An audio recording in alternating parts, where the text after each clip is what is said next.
Hey everybody, Robbie Falk here from Starkville Daily News 247 Sports, and this is Talkin Dawgs, our week live chat. Thank you guys for joining us, whether it be live or later after this is published. I appreciate you guys for stopping in, and we're going to talk a little bit of Mississippi State sports tonight, as usual, or whatever you guys want to talk about. I don't really care.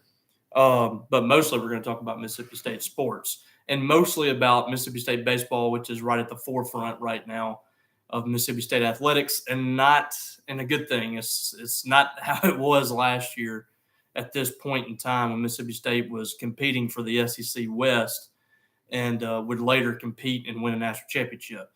Mississippi State in much worse shape now heading into the SEC tournament in a few weeks.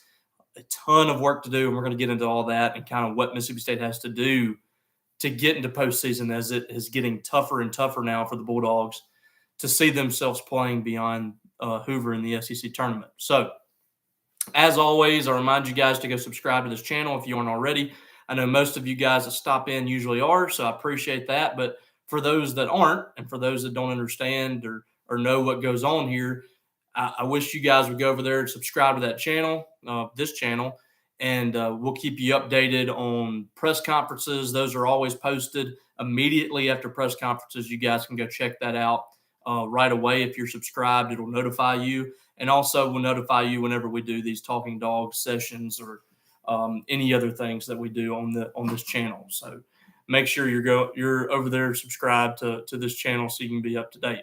Also, a reminder, if you want to ask any questions or put any comments in, the chat room over there is open for all, and you guys are free to ask any questions. Drew asking some questions here. Can you give us more info on what's next, what's going to happen next for the women's basketball? Well, they just picked up a transfer today from Miami, and that's something that we've had to be sitting on for the last few weeks as they finalize some paperwork. It's finally released. Nyanga Goni, who's coming from Miami, she has 4 years to play, 6'4", long, rangy forward from Miami that is going to help Mississippi State from a length perspective and in depth, of course, in the post. I think very skilled player. She can step out and shoot the three-point shot. I think with that length, she should be able to defend pretty well. Small sample size. She played in 22 games as a freshman and played off the bench and had a couple of big games. But last year set out all of last season for mental health reasons, and she is now joining Mississippi State this year, so she'll have 4 years to play. I thought a good ad for Sam Purcell late in the process here to kind of finalize this roster for the most part. They do have one scholarship remaining, but that's it. And I think from what I've been told, that scholarship could be saved for a midseason transfer for Mississippi State. So Sam Purcell added a transfer, and then Mississippi State, Chris Jans also got a transfer finalized today. To pull up some information on him coming in from New Mexico State, where he played under Chris Jans. But listen, Chris Jans has his work cut out for him the rest of the way here because they still got to finalize most of that roster. I think they got 5 or 6 scholarships remaining. Will McNair Jr.'s who's joining him coming over, and I think just another good piece to add depth wise. Like I've said, I mean these pieces here for the men and the women both are a lot of depth pieces. So it doesn't have to be a lot of superstars here. I think you can add some pieces that's just going to help make your roster deeper and better. And I think that's what Goni adds. I think that's what McNair adds, and a few more coming down the pipe here as well for Mississippi State. So I like what both teams have added so far. The women are pretty much done. They've got a pretty full roster, 14 players now, so they should be pretty good. The men still have some work to do, but some good pieces there when you consider Tolu Smith is returning. Cam Matthews is in his 3rd season, should be a good piece for Mississippi State. And then you got the transfers coming in and the freshmen. A couple more pieces here for Mississippi State for the men, and they should be in pretty good shape. When should the transfers and high school players come? Probably June is when I expect them in, 1st of June. When will they have Sam Purcell's introductory press conference? They already did that. They did that like 2 months ago. What's up, Fanchers? Good to see y'all. Y'all go check out, follow the Fanchers too. Incoming baseball player Aiden Fancher. You can check out his journey coming through the high school ranks over at Winston Academy, my alma mater. Todd, what up, man? Good to see you guys. Drew, do you think there will be some more hires? No, they're done with the women's basketball hires. They've hired the staff. So talking about baseball now, the baseball team goes to Missouri. Big weekend for Mississippi State to try to make some moves. And, you're coming off a big series win over Auburn. You're coming off a big series win over Ole Miss. You lost the Governor's Cup game, but I didn't think that game was nearly as important as winning the series. And so State accomplished that.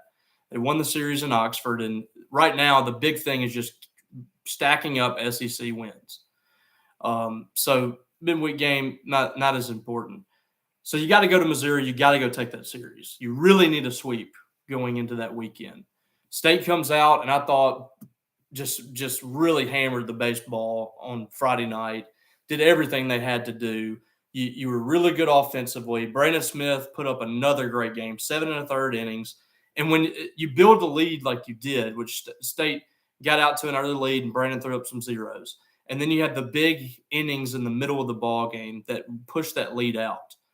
And then Brandon Smith just does what he does, and he pounds a strike zone. And that led to a couple of runs late, but scattered 9 hits. They never were able to get on top of him and have big innings. Kept the ball down, so they didn't really knock it around the yard. I thought Brandon Smith was fantastic, and that was another really good start for him. He's putting together start after start that has been really good, and that's how Mississippi State has to begin weekends. So 7 1/3, 9 hits, but those were scattered. I think he gave up 3 before he ended up leaving the ball game in the 8th inning. But you almost got 8 innings out of him. Can't ask for anything more than that. And then Drew Talley is a lot like Brandon Smith. He's just going to come in and pound the strike zone. So 10 strikeouts between Talley and Smith. They gave up 4 runs. Those runs were kind of inconsequential in the end because State racked up 20 hits and 13 runs. So that's all you could ask for State on Friday night, to come out, just destroy the baseball. You had 3 hits from R.J. Yeager, 3 from Hunter Hines, Logan Tanner, and Kellen Clark. Cameron James had a big game with 4 hits. It was just a great all-around game for Mississippi State. Then you look to Saturday, and Saturday was really kind of the start of things unraveling for Mississippi State. Preston Johnson got a lead early. State went up 2-0, and then he comes out and gives up 4 runs in the bottom of the inning on a grand slam. And that was set up by hitting a batter, walking a guy, hitting another guy. When State was putting guys on like that, Missouri was making them pay. And Preston strikes out 10 in 4 innings, but then you look up, he's given up 8 hits and 9 runs. It was just the worst possible day for a guy like Preston Johnson to pitch. It's pretty much a softball stadium there at Missouri. The wind was just gusting out to right field, and the ball was flying out of there, and it was pretty nuts. 17 hits, 19 runs for Missouri. State did what they needed to do offensively for the most part. I mean, 11 hits and 8 runs. I mean, that wins you a lot of ball games. They just couldn't pitch. Cam Taylor gave up 7 runs. Preston Johnson gave up 9. Mikey Tepper gave up 3. Missouri was just pounding the baseball like State was the day before. And Sunday, it looked like it was going to be the same game, but pitching threw up some zeros there. Cade Smith had a couple of good innings, and then he ends up giving up 6 runs in the game. I thought the bullpen was really good for Mississippi State. 3 1/3 innings, they gave up 2 hits and 1 walk and 1 run. And the only run was the game-winning run, a walk-off for Missouri. The big issue on Sunday was State could not drive in runs when guys were on base. They left too many guys on base, and that's kind of been the story for Mississippi State all season long. 10 guys left on base in that ball game. You just needed 2 runs to win that game, and they just didn't get it. So at this stage, Mississippi State's 25-20, just unbelievable to look up 45 games into the season, 3 games remaining in SEC, and this team's a year away from winning the national championship, and they're 5 games above 500. And they're 9-12 in SEC play. It's just it's a tough situation for Mississippi State now, and it's going to be hard to imagine them making postseason play with what they got coming down the stretch here. And that's kind of the deal. I mean, you look at this stretch run here for Mississippi State. If you win that series against Missouri, all you got to do is win the series. You don't even have to sweep it. You've had 3 consecutive series with Florida coming in against teams that are ranked towards the bottom of the SEC in the standings. And this was a perfect opportunity here for Mississippi State to stack up those wins, get the RPI up a little bit, get the SEC wins up a little bit, and get themselves in position to get the postseason. Now you're asking this team to win. Yeah, you have to win 5 more games in SEC play to have a shot to get in the tournament. 15-15 in the league will almost certainly get you in the NCAA tournament. So that means State would have to win 6 games in these last 3 weekends against Florida, Texas A&M, and Tennessee. It's not impossible. It's not impossible. The people have been saying, don't give up on this team, don't give up on this team. I get it, and it's not impossible. State can absolutely, in baseball, anything can happen. State could absolutely win the next 3 series. They could absolutely sweep Florida and then win 2 ball games against Texas A&M and Tennessee. But it's slim. It's very slim, and you've put yourself in this position because you've let these games slip away that were right there for the taking. Georgia, the Saturday game against Georgia. 2 games against LSU. Arkansas series was what it was. I think just getting out of there with a win was big. Could have swept Alabama. Could have swept Auburn. Very easily could have won all 3 against Ole Miss, and you could have lost all 3 too. But that game was there for the taking on Friday night or Thursday night against Ole Miss, and they couldn't get it. And then you look on Sunday against Missouri. So, I mean, you're talking about 5 or 6 games here for Mississippi State that they could have easily won. And there's some that could have easily lost. But just for the sake of this argument, I mean, this team could be competing for the SEC West. But that's the difference between a good team and a bad team. And Mississippi State is a bad team right now. Tuneki, how do you think Lamonis approaches the portal? With the success of Yeager, does he go after experienced pitchers, or do they try to purge good pitchers from teams like Mercer and Campbell?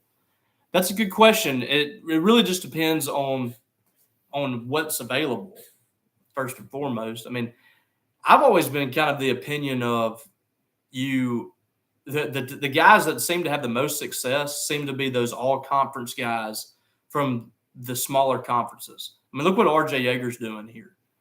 I mean, I really believe that those players are going to help you a lot more than the ones that aren't playing at those big schools. Going and getting a guy like, Andrew Walling goes from Oregon State to junior college, but he's an Oregon State guy.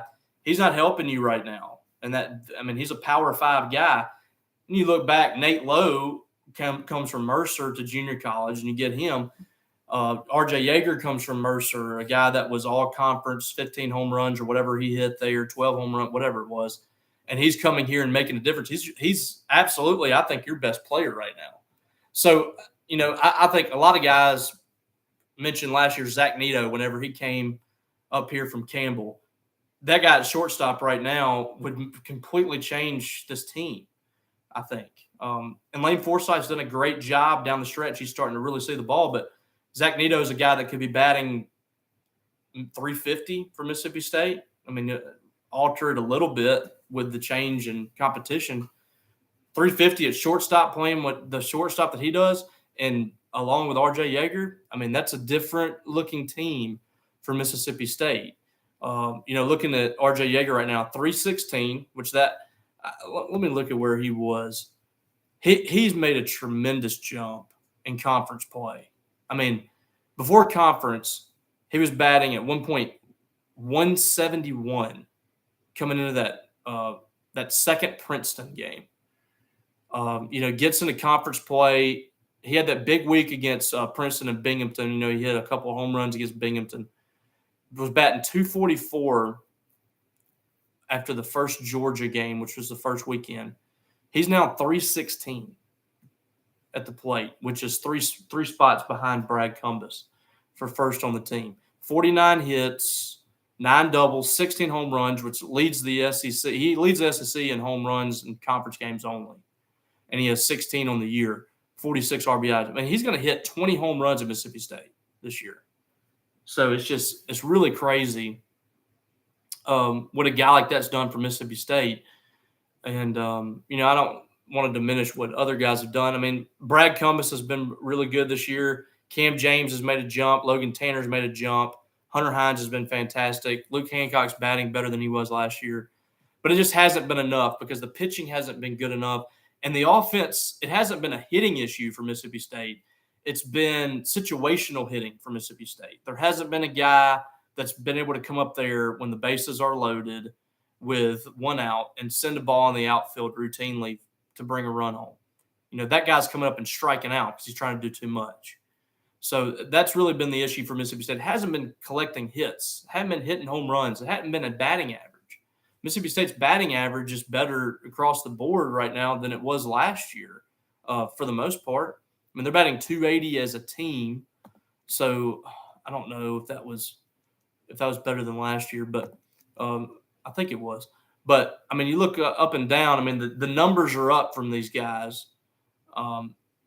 Lane Forsythe right now nearly batting 280. I mean, he's really doing a good job at the plate. But there's just not enough good at bats with guys on base. Todd, do you see Limo hitting the transfer portal for pitching next year? Yes. They have to go out and get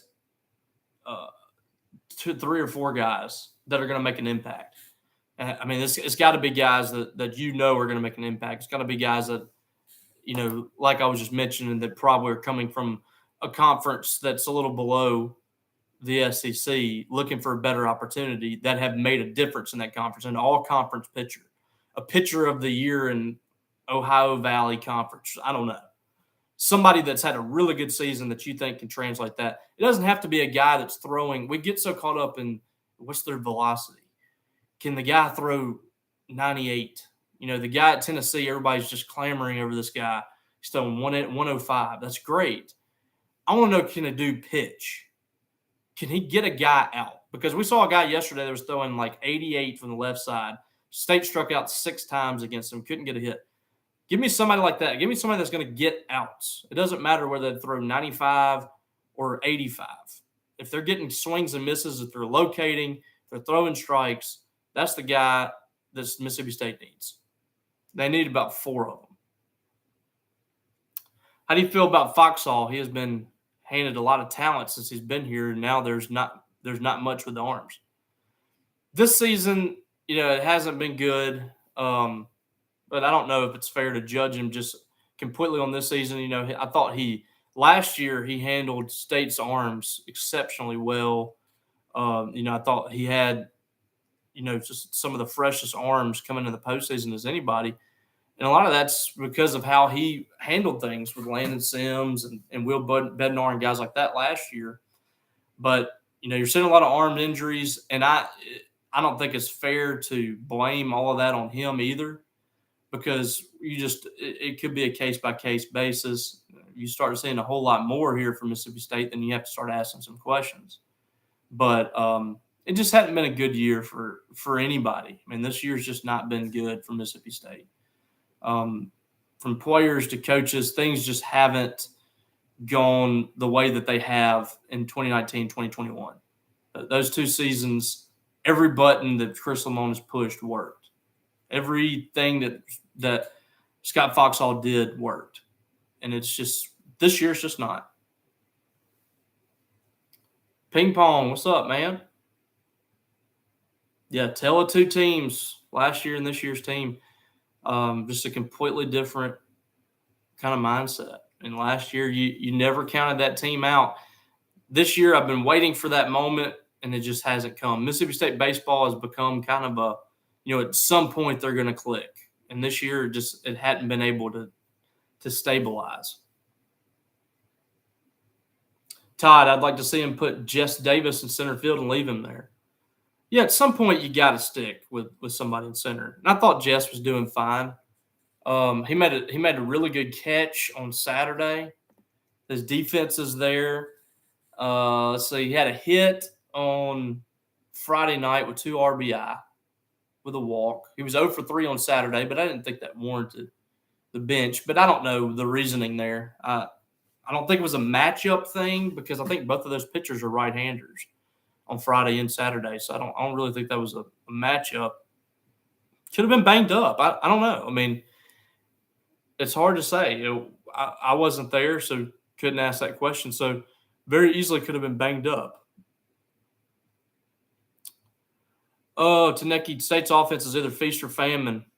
Yeah, I mean, the team really is feast or famine. The offense is really good, but the pitching is not there in a single day.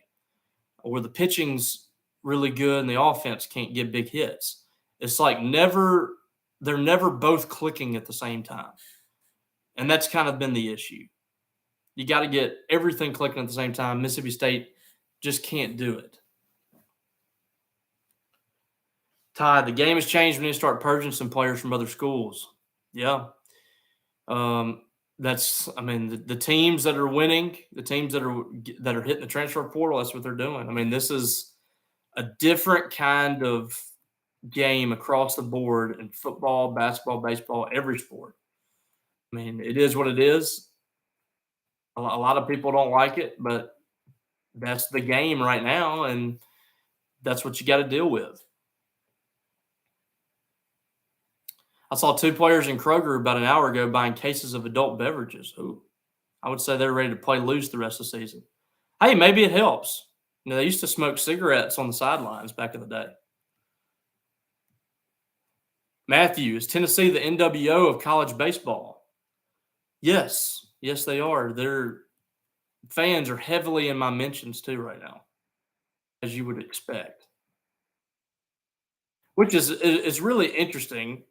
And, if y'all are wondering what this is about, Tennessee has turned into a travel ball team with how they react to home runs.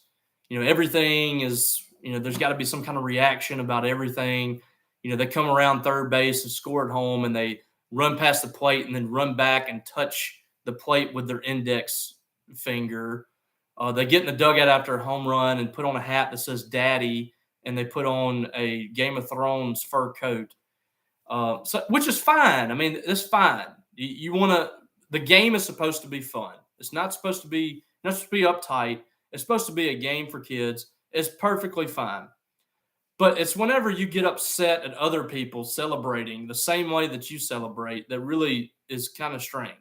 And it all stems from the head coach, Tony Vitello, who reacts like a kid. He really fuels all of this. He and his coaching staff always want to yell at the umpires, yell at the other team. They get thrown out of ball games. They go bump into umpires over calls. I mean, it's a lot of Bush League stuff. And then they get upset on Friday or Saturday, whenever that game was, when Auburn hits a big home run, tosses the bat. The bat hits about 10 feet from the dugout and hits the turf and starts rolling towards the dugout. It wasn't intentionally thrown at the dugout. It wasn't tossed in the dugout. It bounced towards the dugout, and Tony Vitello walks out, grabs it, and tosses it or whatever. Then you have the two teams chirping. And now when people call out the hypocrisy of it all, we have Tennessee fans coming out and telling everybody they need to stop crying about it, when in all reality, they're crying about it. So rant's over on that. But basically, Tennessee, yes, is becoming the most hated team in the SEC and quite possibly college baseball. And everybody is kind of, on the same page. I think Tennessee fans know that they're the most hated team. So, yeah, there will be some choice words, I'm sure, at some point between the Tennessee dugout and the fans, and because they're going to talk some noise. And when they hit home runs, they're going to throw bat flips into the left field lounge, and they're going to probably, when they cross home plate, run to right field and run around the stadium, and it's going to be ridiculous, but it is what it is at this point. Bryce, think we need to get some players that are more vocal.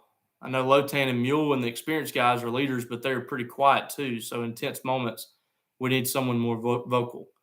Yeah, everybody has gotten spoiled with what Mississippi State has had for the last 6 years. I mean, you think about that. You had Jake Mangum, Brent Rooker, Tanner Allen, and those guys. I mean, you had some polarizing figures, some giants from just a personality standpoint that came in there into a locker room and would just tell people they refuse to lose. I mean, Elijah McNamee was one of those. Landon Sims, his presence carried weight for Mississippi State. And it's just not the same with him being at first base. I mean, I'm sure he's doing everything that he can to make an impact from, his leadership point of view, but there is nobody running out of the bullpen like Landon Sims and knowing the ball game's over. Casey Hunt has done a great job being as close to that as possible. But when Landon Sims came out of the bullpen, there were not going to be any more runs scored. And if they were, the game's going to be too far out of reach for the other team for it to matter. So Landon is no longer in the bullpen lurking. And that there's a lot to be said on the other side, too, what the other team is seeing whenever he's coming out of the bullpen. So there's just not as many guys there. There's not a whole lot of guys that when they step up to the plate and there's a guy on second base, they're going to score him. It's just, there's nobody that's getting those big timely hits right now. Do you have any idea what we have in the signing class as far as pitchers? And how good is that switch pitcher? Well, he's pretty good, but I don't think he's going to be coming to school. Let me pull up the list, and I'll run through it, and I'll let you know kind of where Mississippi State stands here. I mean, it's still a challenge to get a lot of these big arms and big bats to campus, and that's just the reality of the MLB, and maybe NIL can change some of that. But looking at some of this from a pitching perspective, some guys that I feel like can make a difference. Evan Sierra, I've seen him a few times this year at Starkville Academy. I think has a very high ceiling. He's played both sides of the field. He's played in the field and pitched for Starkville Academy and had a really good season. He's going to be right now probably low 90s, 91, 92, but a guy that has the ability, the projectability to be 95 or something like that down the stretch. I think he's going to be really good, and I think he makes it to campus. The lefty, Bradley Lofton, I think from DeSoto Central, he could help you next year if he makes it to school. He is, he's been garnering some looks from MLB teams. I think he'll get to school, but you just never know. That's a freshman that I think can help right away. Will Gibbs of Jackson Preps had a good season. Let's see who else. Ernie Day from junior college. You have to expect junior college guys are going to come in and compete right away. The big guy that you really need to get to campus is Colby Holcomb from Northeast, and that's just that's a wait and see. I mean, he's throwing mid to high 90s, high strikeout rate, low walk rate. He's a guy that can immediately come in and compete for a starting spot for Mississippi State in the rotation. So those are a few guys. The Durangelo Jacinte, or however you say his name, I don't expect him to come to campus. That's just one of those he committed. He can carry the banner for Mississippi State. But I don't know if we're going to be able to see him make it to campus. What is the Bulldog Initiative? The Bulldog Initiative is a new NIL collective for Mississippi State that is going to, I think, make a difference for the Bulldogs. It's basically an opportunity for any and every person to give money to this initiative. It'll be filtered to, from what I understand, wherever you want it to be, whether it be football, basketball, baseball, women's basketball. There's going to be players that are involved that, are NIL athletes from Mississippi State, and that money can go to them. So it's a really good step in the right direction for Mississippi State from an NIL perspective. And if everybody's doing this, you have to do it or you're going to get left behind. And I think what the Bulldog Initiative has done is kind of said, we're going to get on board with this. So I think a lot of money has already been given to this. You can give to it as well. And let me see if I can pull up some information on that. The Venmo is the Bulldog Initiative. So if you want to give to that, you can. And I can assure you that it will go into good hands and it will also it'll benefit Mississippi State greatly. So go check that out. Matthew, what players do you see being potential draftees in the NFL for MSU next year? Well, this year was kind of slim for State. And the reason you're not seeing a whole lot of undrafted free agents and guys like that, and you only saw 2 drafted players, is because there wasn't a whole lot of guys coming out. But I think there will be some opportunities for guys this year or next year rather. LaQuiston Sharp at center could be a guy that goes in the draft. I really like the potential of Cameron Young on the next level, defensive tackle, and you have a couple of defensive linemen that are going to probably get drafted. Jaden Crumity, if he has a big year. Cameron Young is a prototypical big defensive lineman that I could see having a long career in the NFL. Tyrus Wheat, I can see also going to the NFL. Of course, Jordan Davis. This could be a big class, especially on the defensive side of the ball. Nathan Pickering. I'm just scrolling through here, looking at some possibilities.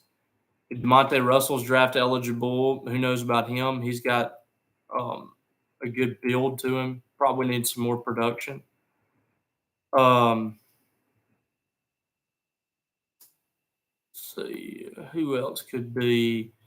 With a big season, some of these defensive backs that just transferred in, Jackie Matthews, Marcus Banks, Jalen Green, those guys need to have big years to get that opportunity, but I think that's quite possible. Emmanuel Forbes, if he decides to come out.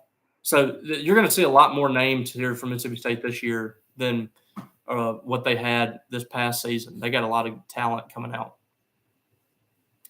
Looks like everything we try in the 9th inning backfires. Went to Frisco 2 weeks ago, backfired, and I stayed with KC. I didn't have a problem with KC, and I didn't think it really backfired. I just thought Mississippi State missed their opportunities. They made one good swing on KC. I mean, he pitched 3 innings and gave up 1 hit, and it was that home run. And that you're playing in a softball field at this point. I mean, if you hit a pop up, it was sailing out of there. So I can't really blame KC. I thought he pitched well. He pitched well enough. I think that's your guy right now in the back end of the bullpen. And he's really one of the only guys that you trust. ERA is at 5.49, which is steadily dropping. It's dropped almost every single game since he came back from injury. It was up at 15 his first game, and it's steadily dropped. Even dropped yesterday. I mean, 2 1/3, a hit, a walk, a run, and 3 strikeouts. I mean, he pitched well enough. The guy got a hold of 1 pitch. Who looked better this spring, Sawyer or Will? Will still looks like the guy. Sawyer's made a ton of mistakes, but you can see that potential from him. Has a really good arm, good escapability out of the pocket.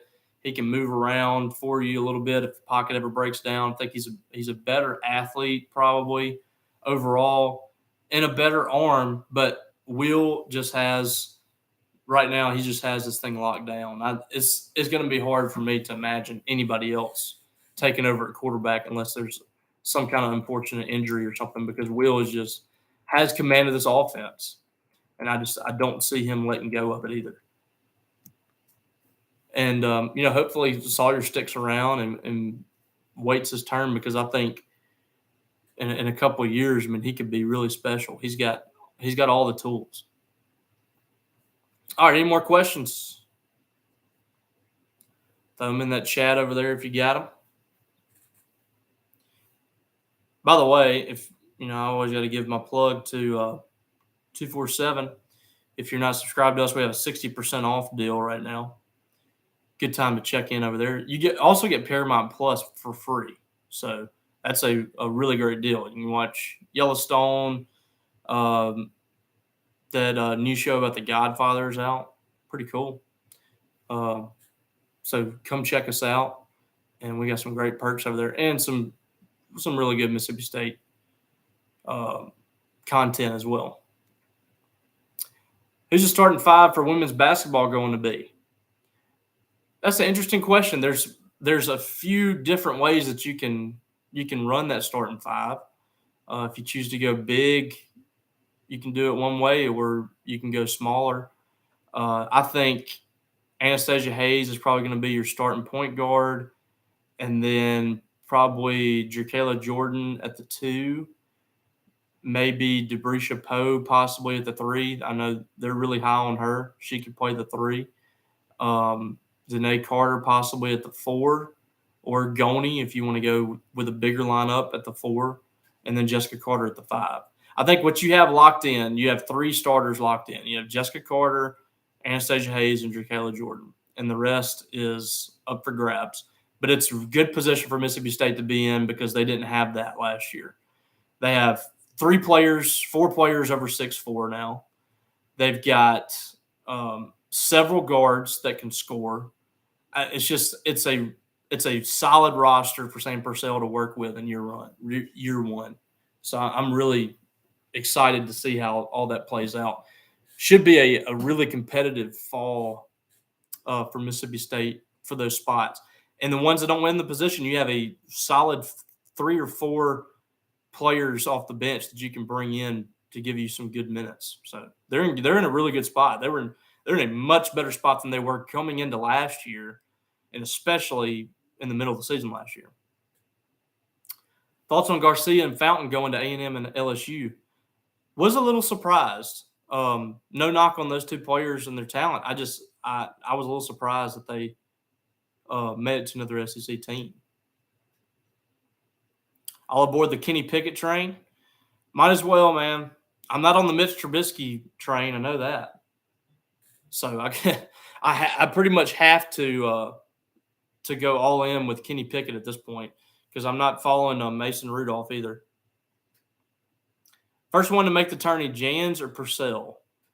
I'm going to go Purcell just because I feel like the roster is better suited right now, and I think it will be easier for him to make the tournament in the women's game than in the men's. I mean, they were 2 wins, probably two or 3 wins away from making the tournament this past year, and that was with 7 players. So, I mean, I'm going to go with Purcell. I think they make it this year. But depending on who else Jans adds, he could very easily go too. I mean, he's a great coach, has some talented pieces in place. You add a couple more pieces, and you never know. Is Michael Borky an Ole Miss fan? I believe so. I think he went to Ole Miss. So I would guess he was. Anybody else? Been a good chat as always. Appreciate you guys for the questions.